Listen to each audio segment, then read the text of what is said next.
How do I price my home?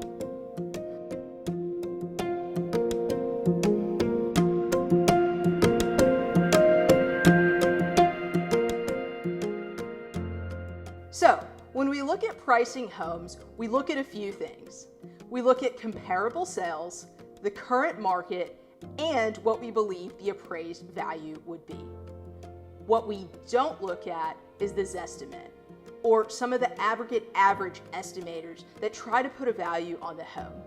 They do not go into your home, they do not know the features, and they do not account for what makes a home more desirable than the next one. I've seen folks whose estimates from online estimators are close to 100K off base, so we don't use those. When we price your home, we want to use much better data. The first thing that we want to look at are the comparable sales. These are properties that have been on the market, they have sold, and they've already closed, and they've closed recently.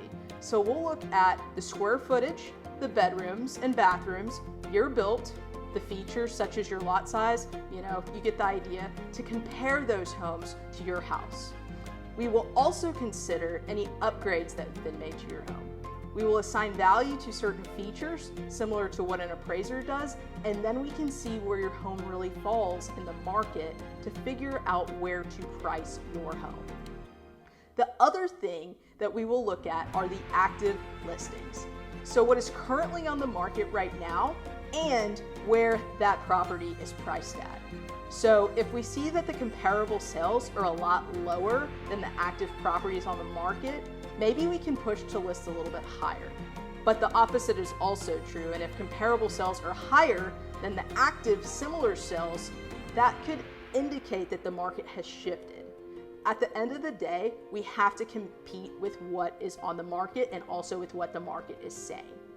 The other thing that we will look at is what we think the house will appraise for.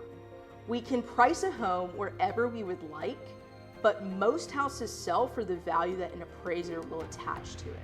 So even if we price it high and have a buyer that agrees to that higher amount, the appraisal could come in lower, and most of the time the buyer will only want to pay that appraised price.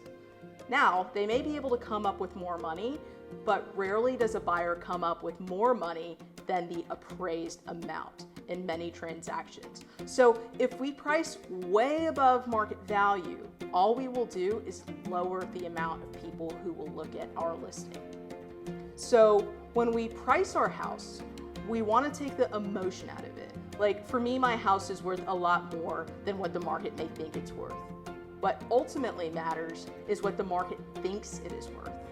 So it's our job to help make that amount higher and get you the most we can, but we still want to make sure we don't overprice it, because if we overprice it, we may stay on the market for too long. And if we stay on the market for too long, we may not get the high offers that we want.